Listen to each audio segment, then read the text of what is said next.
Olá, minhas traças, sejam bem-vindos de volta ao canal Leia Preta Leia, esse canal onde a gente fala de literatura empoderadora, de temas de negritude e de entretenimento e cinema, com a ênfase aí em africanidades. E com base nesse assunto hoje, eu vou falar do livro que inspirou a série nova de livro que eu tô fazendo aqui no canal, que é o Terror Noir. E é justamente inspirado nesse livro, Horror Noir, a representação negra no cinema de terror, da autora Robin Coleman, que é uma doutora, uma pesquisadora, que fez uma pesquisa muito extensa falando sobre a representação do negro nos filmes, na história do cinema hollywoodiano, com a ênfase nos filmes de horror, de terror, de comédia de susto, desde o início do cinema, ali no final do século XX, até os anos 90 e início dos anos 2000. Esse livro, originalmente ele foi lançado em 2011, que foi alguns anos depois da autora publicar a tese dela, mas ele foi trazido para o Brasil em 2019 pela Dark Side, nossa querida Caveirinha, no contexto do lançamento do documentário do filme de 90 minutos Horror Noir, que foi produzido pelo Phil Nobile Jr. e pela Ashley Blackwell, que são os coprodutores desse documentário, e a Ashley inclusive assinou o prefácio dessa edição brasileira de 2019.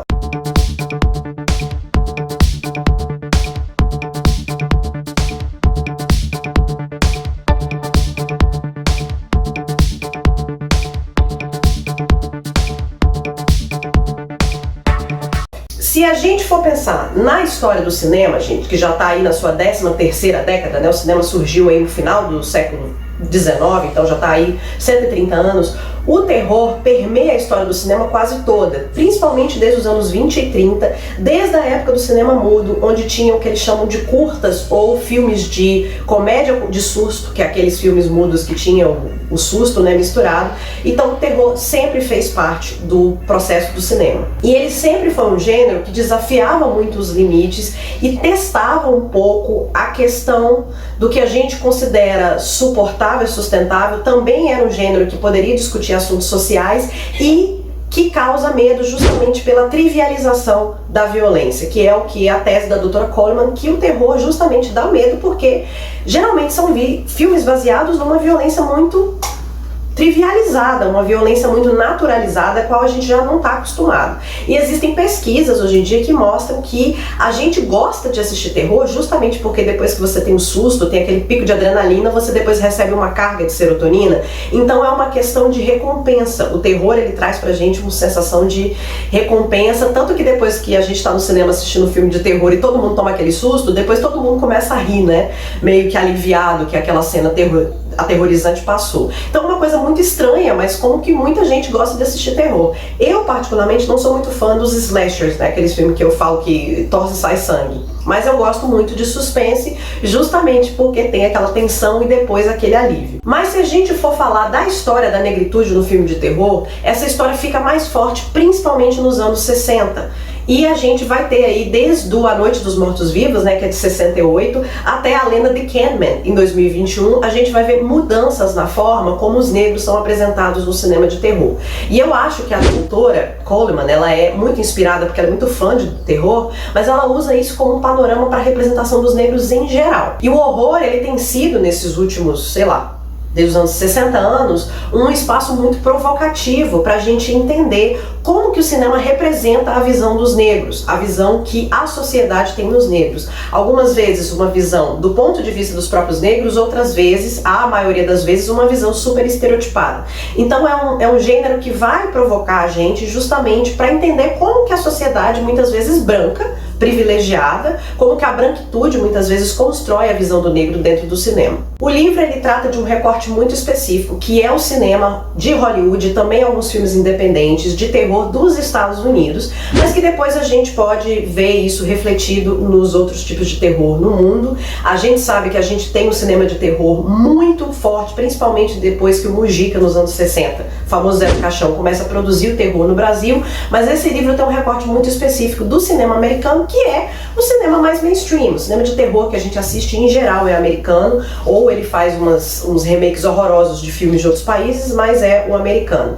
E esse recorte é muito interessante porque ela vai mostrar, ela vai dizer que o cinema de terror, ele é muito, muito forte no público negro americano, porque embora os negros sejam minoria nos Estados Unidos, eles têm uma grande representatividade no público que assiste o filme de terror. E por quê? Porque o terror sempre foi considerado mais um tipo de filme B, no cinema B, com menos investimento, com menos orçamento, com, sei lá, atores menos conhecidos. Tirando quando a gente fala de grandes produções como Exorcista, Poltergeist, etc., o cinema de terror, até pelo menos os anos 80, sempre foi considerado um negócio meio filme B. E por causa disso, eles eram os filmes mais baratos e acabavam passando com mais facilidade nos cinemas dos bairros negros. Justamente por isso, eles tinham mais atração para o público negro, que estava acostumado a assistir mais esse tipo de filme, né? Porque os filmes de altíssimo orçamento, os filmes chamados A, né? Depois eu vou explicar melhor isso, eles acabavam não chegando no cinema dos bairros pretos. Então, acabou que o público se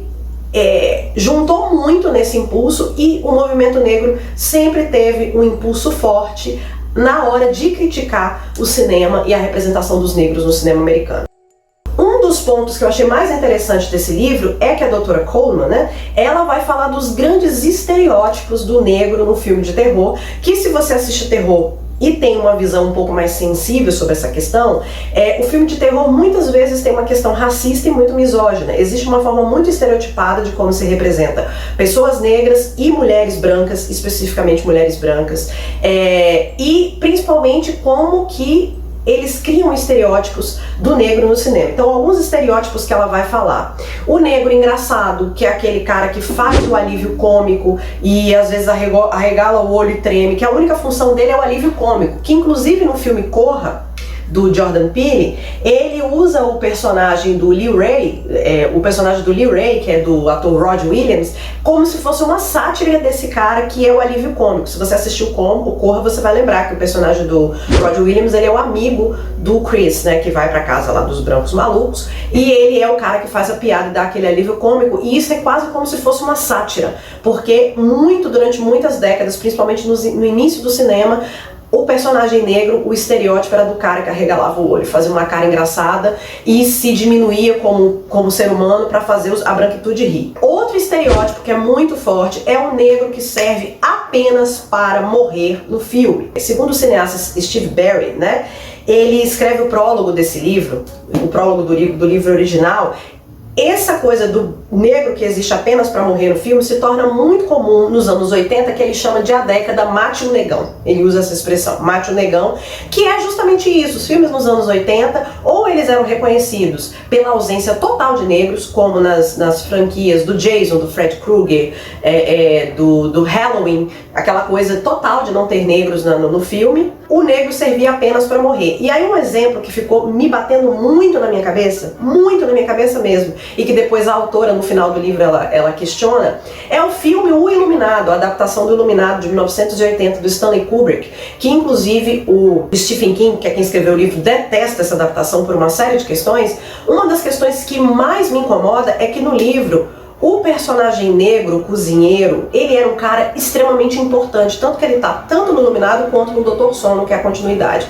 Ele era uma personagem tão forte que ele inclusive voltava para salvar os Torrance do ataque do pai. E no filme ele serve apenas para morrer, e a primeira pessoa do filme a morrer é ele. O que ele faz no filme? Ele volta no meio da nevasca com um desses triciclos que andam em neve, ou quadriciclos, sei lá, não sei como é que chama. E a única questão que ele serve é para levar esse quadriciclo, porque no minuto em que ele entra no hotel no Overlook, o Galloway, que é o cozinheiro, é assassinado pelo Jack, que é uma coisa que não acontece no filme. Então, assim, eu quando assisti esse filme Iluminado, que é um filme que eu gosto muito, eu fiquei, cara, sério que essa personagem veio aí só pra morrer? Só? A única serventia não foi nem pra salvar o filho, o Danny e a Wendy Torrance. Não, ele só foi lá pra levar o quadriciclo e ser assassinado a machadadas. Então é um exemplo muito forte que eu fiquei encasquetada com isso na cabeça, e depois a própria autora fala sobre isso. Outro estereótipo que ela vai discutir é sobre a prefigura do negro e da negritude como encarnação do mal. E aí ela vai falar muito dos monstros enegrecidos que tivemos no cinema ao longo dos anos, como o exemplo o King Kong, que foi criado na época dos anos 30 como uma comédia de susto, que era essa questão do monstro ser vinculado à figura do macaco. O macaco é uma figura simbólica racista, tanto que até hoje, infelizmente, as pessoas chamam pessoas pretas de macaco. Então é essa coisa de você enegrecer esse monstro e usar usar essa figura da negritude como uma metáfora, uma epítome do mal, assim como também existia muito filme vinculado a voodoo, que mostrava essa questão do feiticeiro e da feiticeira negra lá numa selva, no Caribe, onde as pessoas pretas são todas selvagens e assim por diante. Então ela fala muito desse estereótipo que acaba se perdendo depois dos anos 70, mas que ele é muito comum no início do filme. Também o estereótipo da mulher negra hipersensualizada, a mulher negra selvagem, que é um outro estereótipo que nasce nos anos 30 e que vai se repetir, quando ela não é a primeira a morrer também, né, nos anos 80, mas ela vai se repetir com o exemplo de um filme chamado Engage, que eu nunca tinha ouvido falar, e graças a Deus que eu nunca assisti, que é um filme onde mostra mulheres negras numa tribo selvagem, numa floresta do Caribe, do Haiti, em que elas fazem sexo com macacos. É isso que vocês ouviram. E aparecem criaturas híbridas de pessoas negras com macaco, né? E um dos últimos estereótipos é o negro como a figura do agressor sexual, que é uma coisa assim muito comum nos Estados Unidos, aqui no Brasil também, mas lá é mais, que é o homem negro como agressor sexual da mulher branca, que fica presente em quase todos esses filmes, é uma representação do próprio King Kong e também que vem do filme O Nascimento de uma Nação, de 1915, que mostra a figura do homem negro, que na verdade era um ator branco fazendo blackface, atacando e estuprando mulheres brancas, e esse se tornou um tema tão forte que era um mito que se contava para se justificar os mobs, né, as gangues de linchamento de pretos no sul dos Estados Unidos. Essa história é real, gente. Era uma galera que usava do relato muitas vezes falso, em grande maioria das vezes falso, de mulheres brancas que acusavam homens negros de assaltos sexuais, às vezes até de assobiar para elas, de cantada, que é uma coisa que não é legal, mas que muitas vezes não era verdade, não era comprovado e que justificava o linchamento desse homem preto. E se você assistir Olhos que Condenam, que é a série da Netflix, e também a 13ª Ementa, que é uma outra série da mesma diretora, Eva DuVernay, ela vai falar justamente de como é que se constrói essa história da masculinidade negra hipersexualizada e agressiva, especificamente contra mulheres brancas, quando, eu já falei isso em outros vídeos aqui, as estatísticas mostravam que era justamente o contrário. Era muito mais comum o estupro de mulheres negras por homens brancos. Isso, né, desde tempos da escravidão.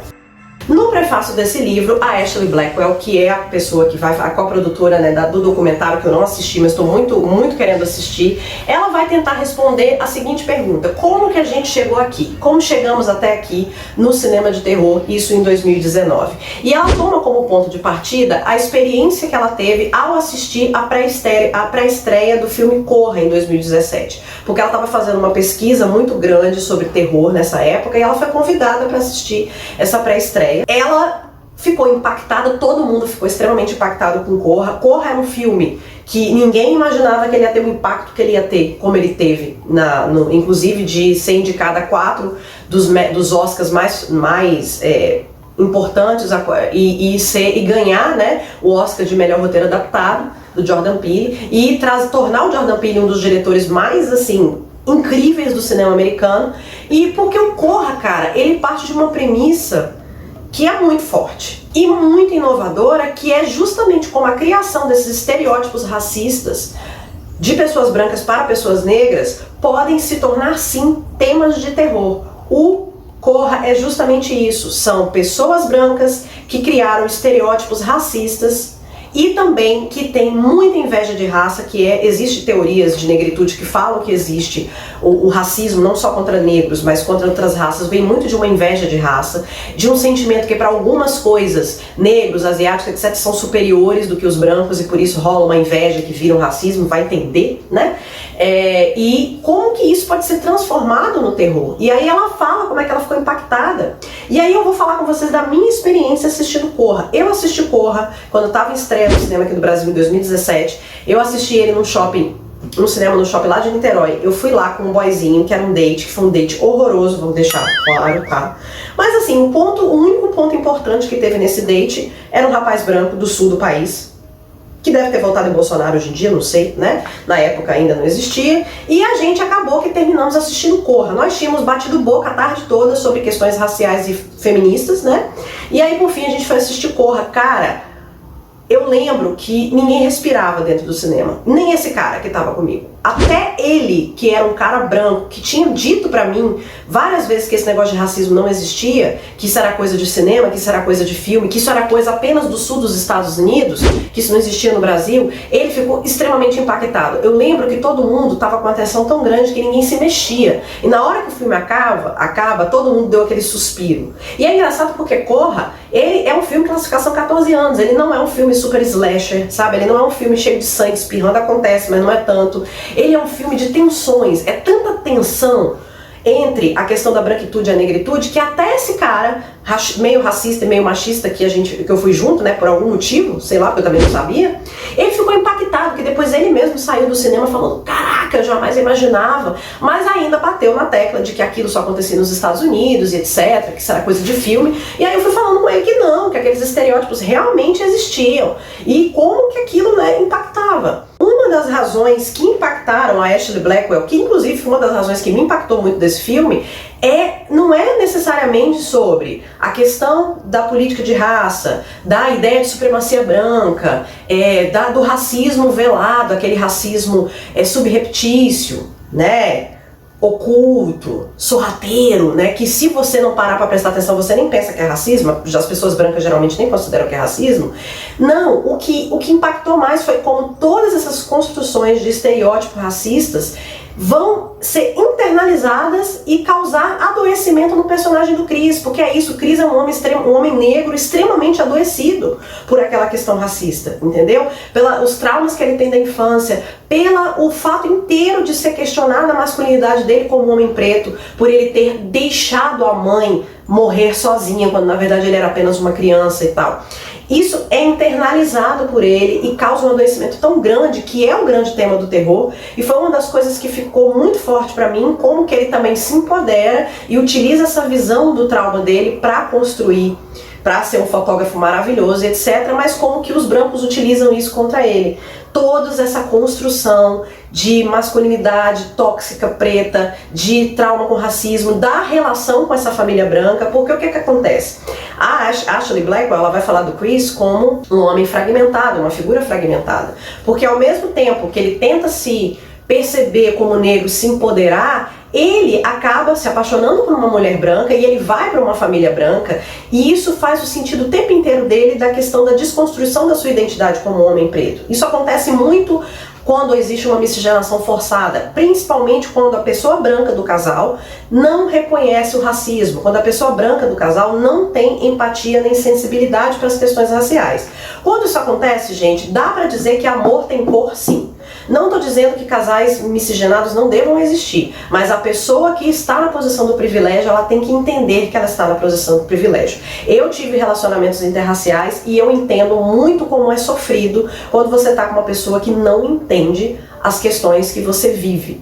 Óbvio, né? Machismo também, mas principalmente a questão racial. Então, é muito disso, assim, que é o assustador. E lá nos Estados Unidos, como a miscigenação ainda é muito mal vista do que no Brasil, né, isso torna quase um terror pra ele, né, cara, você tá indo com uma mulher branca, tipo, você tá perdendo a identidade. E aí o filme vai mostrar como que o Chris sai da comunidade, da família dele, daquele espaço de proteção e vai pro mundo, que é o que acontece com a gente, né, vai pro mundo pra ser bombardeado o tempo inteiro com microagressões raciais. Isso acontece muito com a gente. Eu, por exemplo, que venho de uma família, pelo menos a do meu pai, que é negra, a gente geralmente não sofre racismo dentro de casa. É quando você vai pra rua, e muitas pessoas negras que podem estar me assistindo vão concordar que muitas vezes é na escola que é a primeira vez que a gente enfrenta o racismo, porque a gente sai da nossa comunidade, da nossa família, às vezes do nosso bairro, da favela, que muitas pessoas pretas moram em comunidades e favelas e periferia, onde quase todo mundo é preto, onde o racismo não é questão, e quando essa pessoa é confrontada com o mundo e é agredida o tempo inteiro com essa que a gente chama de microagressões diárias, né? Com esse racismo dissimulado, furtivo, fugídio, né? A ponto de chegar em 2022 e ter uma criatura que acha que é normal perguntar para uma mulher preta se lava a trança. Vocês sabem do que eu tô falando, tá? É a mesma pessoa que pega no seu cabelo, é a mesma pessoa que pergunta se trança se lava, né? É isso, essa pessoa ela não acha que ela tá sendo racista, ela acha que pelo privilégio dela ela pode fazer essa pergunta. É esse que é o racismo microagressor, que é o racismo subreptício, que é justamente o racismo que ela vai mostrar que existe na construção de estereótipos do terror. É uma figura do preto que a gente mal consegue identificar. Só as pessoas pretas ou as pessoas brancas que têm uma sensibilidade maior e que são antirracistas que vão conseguir ver essas figuras negras nos filmes e falar, cara, isso tá errado. Tem alguma coisa muito errada com esse personagem. E aí, o Corra, como eu disse, ganhou o roteiro original em 2018, fez um super sucesso, e ela tinha, a Ashley Blackwell tinha sido convidada para fazer esse documentário baseado no livro, né, da doutora Coleman, e só por causa realmente do buzz que o Corra teve, que o documentário veio e se tornou uma coisa realmente poderosa, onde eles entrevistam não só pessoas negras que são fãs de terror, mas produtores, atores e etc. A doutora Coleman, ela é natural de Pittsburgh, no estado da Pensilvânia, que é considerado um dos berços do terror do cinema americano, e é justamente aonde nasceu, né, onde o profissional, o roteirista George Romero cresceu, nasceu e fez os seus filmes. O Romero, ele é o cara que é o criador da franquia dos Mortos-Vivos. A Noite dos Mortos-Vivos, em 1968, depois vai ter uns 5 filmes depois dessa sequência, que é o filme de zumbi que desmistifica a figura do zumbi na história do cinema, porque até então o zumbi, ele era uma figura que ele era criado pelo voodoo dos feiticeiros africanos, aquele trem super racista, e ele traz o zumbi para uma questão mais científica, vírus, essas coisas, e o Romero, embora seja um diretor branco, ele coloca figuras negras muito empoderadas e muito fortes. Todos os protagonistas dos filmes de zumbi dele são homens negros, e esses caras, eles estão despidos de estereótipos de negritude. Eles podem ser, sim, heróis de um filme de zumbis, etc. E às vezes eles são os únicos a personagens negros do filme todo. Então, assim, esse filme mudou muito a história do cinema de terror para pessoas negras. Ele é muito marcante para as pessoas negras. Eu nunca assisti porque eu tenho um medo enorme desses filmes, mas agora eu vou me obrigar a assistir. E ela ficou muito impactada, a autora, quando ela assistiu esse filme quando ela era criança, e foi justamente o que induziu ela a fazer a pesquisa quando ela era adulta. Nesse livro, a doutora Coleman, ela não aborda todos os filmes de terror feitos na história do cinema que por acaso tenha um negro no personagem, né? Ela inclusive falou que ela tirou da análise dela filmes que tinham apenas as figuras negras incidentais, sabe? Que tem um negro lá porque tem, para poder contar, porque tinha que colocar um negro para ter representatividade, assim como tem um monte de filmes de comédias brancas e dramas de pessoas brancas que tem um único negro. Ela tirou isso porque, segundo ela, esses filmes não fazem nenhum tipo de alusão à negritude, eles não trazem nada de importante sobre negritude. Ela vai escolher filmes que, segundo ela, teriam a habilidade de inspirar abordagens distintas sobre a negritude, sejam elas negativas, estereotipadas, sejam elas positivas, como questões inspiradoras, empoderadoras da africanidade, né? Segundo ela, o gênero terror é um gênero muito importante para falar sobre essas perspectivas de negritude, para falar sobre os tropos, tanto das pessoas negras quanto da negritude, da cultura negra como um todo, e para expor temporariamente, de forma cronológica, como que a sociedade enxerga a negritude, de forma positiva ou negativa, e principalmente quando isso muda, como isso muda quando quem produz o filme são pessoas brancas e quem produz o filme são pessoas negras. O que ela fala, o que ela diz muito é que o gênero do horror, ele fala sobre a figura dos negros, geralmente como a figura do outro. A figura que é da teoria da Simone de Beauvoir, né? O self e o outro. O outro é aquela figura que só existe em função do sujeito. Quem é o sujeito? É o homem branco, é o homem europeu, o homem racional. O outro é tudo aquilo que não é esse homem branco e que só existe para servir esse homem. Então, geralmente no cinema, o negro é sempre representado como o outro, mesmo em filmes como, por exemplo, Histórias Cruzadas ou Estrelas Além do Tempo, onde teoricamente o negro é o protagonista, mas você descobre que não é o protagonista. Ele é uma pessoa que narra a história dele em função de uma pessoa branca. Inclusive esses filmes são super criticados, né? E aí o que ela explica essa divisão de por que fala muitas vezes que o terror é um filme B. Ela fala que o filme considerado A, os filmes A, eles eram aqueles filmes que eram produzidos por grandes indústrias, grandes estúdios cinematográficos que produzem filmes mainstreams.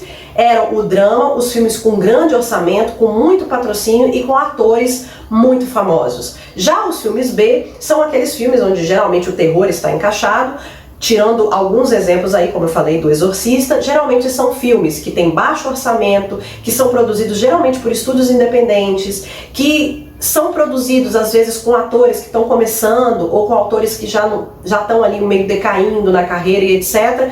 Por isso eles são considerados filme B. E por que chamavam de A e B? Isso é uma coisa que eu não sabia. Porque você, no cinema, você podia comprar, isso nos anos 30, 40, um ingresso que dava você o direito de passar a tarde toda no cinema. Você pagava para assistir um filme A, sei lá, E o Vento Levou, e você tinha direito de assistir mais 2 filmes B, 2 filmes de terror de baixo orçamento junto nesse mesmo pacote. Então era uma forma deles fazerem o filme A puxar o filme B para junto dele e fazia com que a pessoa passasse o dia todo no cinema assistindo um filme de altíssimo orçamento com, sei lá, uma Judy Garland e um filme B qualquer com atores desconhecidos e um diretor de cinema independente. E isso ficou considerado até hoje, essa classificação, porque geralmente o filme B é considerado um filme meio ruim, tipo A Bruxa de Blair, que é um filme zebra, né, que a gente poderia dar zebra. É um filme que tem um baixo orçamento, uma produção super limitada, mas que tem um impacto tão grande que ele consegue virar um buzz, um sucesso cult, que é o caso da Noite dos Mortos-Vivos. O Romero, ele produzia os filmes todos de forma independente, com baixíssimo orçamento, utilizando inclusive pessoas comuns ali da cidade onde ele gravava, e depois o filme fazia um sucesso tão grande que ele acabava lucrando muito com esse filme, mas não deixava de ser um filme B. A Bruxa de Blair também foi nos anos 90 a mesma coisa, né? Um filme feito com 2 câmeras, sei lá, $60 mil, e se tornou um buzz total. Mas não deixa de ser classificado como um filme B ainda assim. Uma das coisas mais importantes desse livro é a classificação que ela vai falar de 2 tipos de filme de terror que envolvem negritude. São os filmes com negros e os filmes de negros, ou filmes negros de terror. O que esses 2 tipos de filme têm em comum? Eles tratam da negritude de forma clara. Você fica entendendo que tem alguma coisa ali que dá para dizer sobre a cultura negra, sobre a cultura africana, sobre a posição das pessoas da afrodiáspora, sobre a figura do negro se entendendo como negro e etc. Só que o filme com negro, ele é aquele filme que ele tem negros, às vezes um negro, às vezes 2 negros, que é o caso da Noite dos Mortos-Vivos, que só tem um negro. Esses negros estão numa posição importante, a negritude ela é discutida, ela é mostrada, mas de forma incidental muitas vezes, não é o objetivo do filme isso acontecer, e geralmente não, 100% das vezes esses filmes não são produzidos por negros. O produtor é branco, o estúdio é branco, o diretor do filme é branco, muitas vezes o foco está em outros personagens brancos, mesmo que tenha um negro ou vários negros ali, ou às vezes o elenco todo de negros, mas esses filmes não há ênfase no negro no sentido de proposital de mostrar a cultura da negritude. Já o filme de negros, de terror, o filme de terror negro, ele é um filme que é proposital mostrar a questão da cultura negra, da posição do negro, da negritude, das interações do negro na sociedade, e ele 100% das vezes tem que ter negros na frente e atrás da tela. Então o filme, para ser considerado, segundo ela, um filme negro de terror, ele tem que ter um produtor negro, um diretor negro, o roteirista negro e negros na frente, e óbvio, o filme ser feito de propósito para mostrar questões negras, que é o caso de Corra, que é o caso de Nós, que é o caso de Não Olhe, né, que são filmes novos aí, todos esses que eu falei do Jordan Peele. A diferença básica é essa: o filme com negros é um filme que mostra negros sendo negros, né, vivendo como negros. Isso não é incidental, mas o foco não é esse. O foco não é nem na cultura negra, nem no negro, na pessoa negra em si, mesmo que esse negro em si seja protagonista do filme, que é o caso da Noite dos Mortos-Vivos. Já o filme negro, ele tem a ênfase na cultura negra, na população negra, e ele precisa ser produzido por pessoas negras. O que acontece é que a doutora Coleman, ela fala que o que é importante nesses filmes de negros é que ela acredita, como vários de nós acreditamos, que o negro precisa falar sobre si mesmo. Ele precisa produzir conteúdo, produzir cultura com base naquilo que ele vive, para falar do ponto de vista da gente como sujeito e não mais da gente como outro. Porque o filme com negros, ele acaba ainda tratando o negro como outro. É uma pessoa branca descrevendo uma pessoa negra e não uma pessoa negra descrevendo a si mesma. Então isso que é importante por 2 questões. Primeiro, porque ela quer desmistificar os estereótipos dos negros sendo considerados como inferiores, infantilizados ou a epítome do mal. e ao mesmo tempo mostrar como é que a negritude tem potência e coisas maravilhosas. E infelizmente muitos dos filmes que ela mostra aqui, que são filmes negros, né, de terror, são filmes pouco conhecidos, que não fazem tanto sucesso, mas que eu fiz uma lista que eu vou ler todos, vou assistir todos. O livro tem 8 capítulos, esses 8 capítulos eles vêm desde a época do cinema pré-1930, ali 1890 a 1930, depois passa pelos anos 30, 40, 50, 60, 70, 80, 90 e 2000. Cada capítulo desse fala de forma cronológica e é muito interessante porque os capítulos vão mostrando como é que a figura do negro vai entrando e saindo de cena, vai entrando e saindo de cena. Em momentos ela aparece de forma super estereotipada, como é o caso dos filmes dos anos 30 e 40, que é o negro medroso ou o negro que é o feiticeiro do voodoo, ou a mulher negra supersexualizada ou o King Kong. Aí depois, nos anos 50, o negro desaparece do cinema, porque nos anos 50 e 60, o cinema de terror se concentra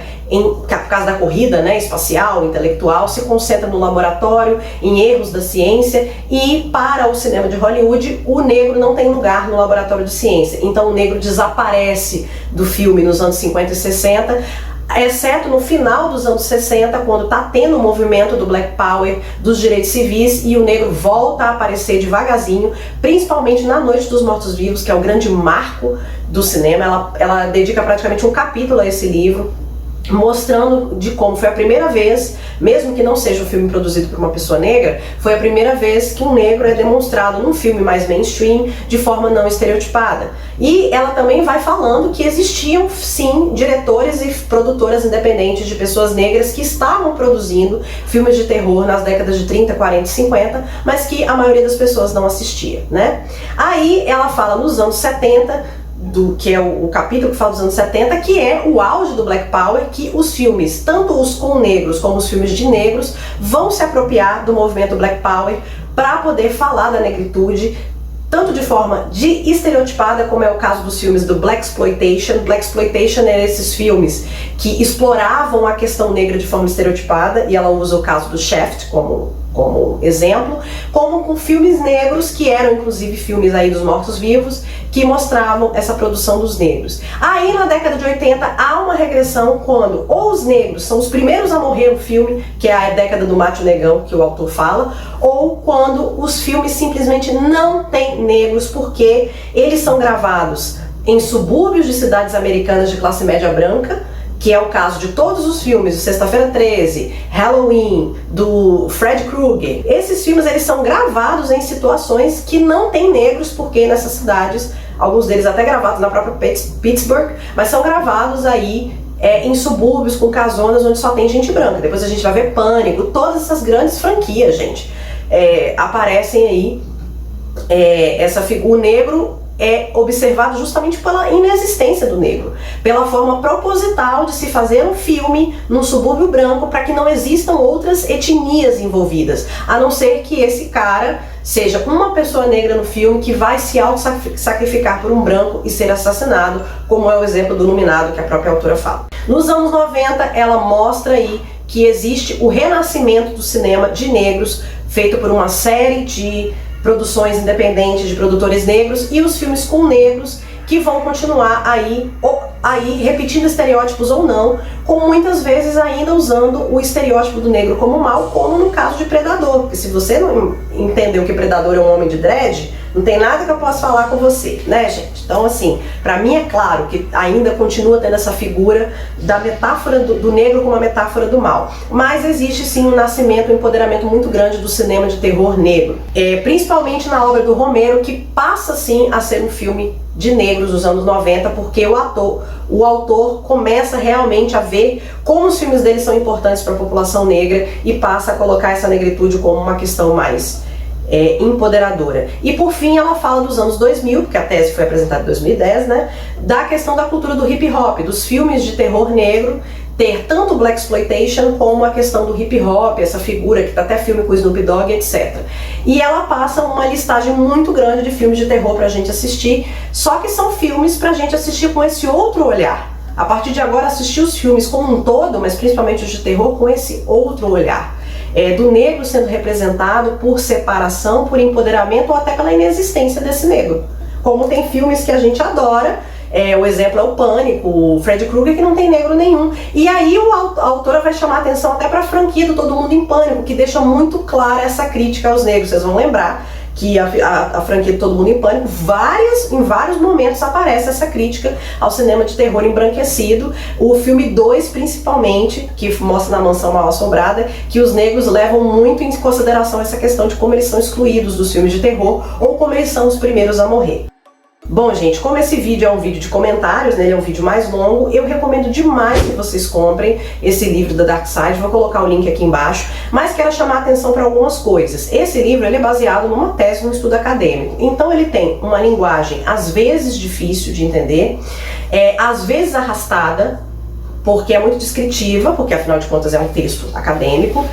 Existem expressões no livro que são anacrônicas, por isso ele tem muita nota de rodapé que vai explicar algumas expressões que a autora usa que já não seriam aceitas mais hoje, mas isso a própria Dark Side faz, a edição da Dark Side. Às vezes ele é um pouco maçante e ele dá alguns spoilers dos livros dos filmes de terror, porque ela explica o filme de terror como um todo, inclusive analisando os próprios finais. Mas como é uma análise super acadêmica, super crítica, super voltada para a questão da negritude, eu não acho que vai afetar o susto que a gente vai tomar, não.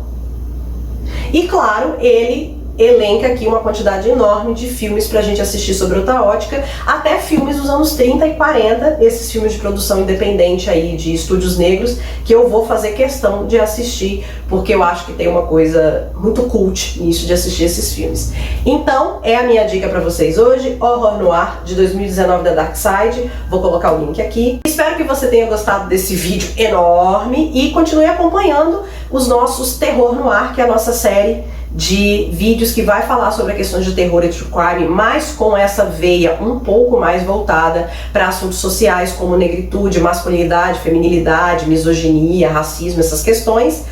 Peço a você que me siga nas redes sociais, @leiapretaleia, tanto no Instagram, quanto no TikTok, quanto no Twitter, quanto no Cool. Tenho as 4 redes sociais, vou botar os links nelas aqui embaixo para vocês seguirem. Peço a você que se inscreva nesse canal caso não seja inscrito e deixa o seu like e compartilha esse vídeo com seus amigos e família. Fico por aqui, beijos e até a próxima!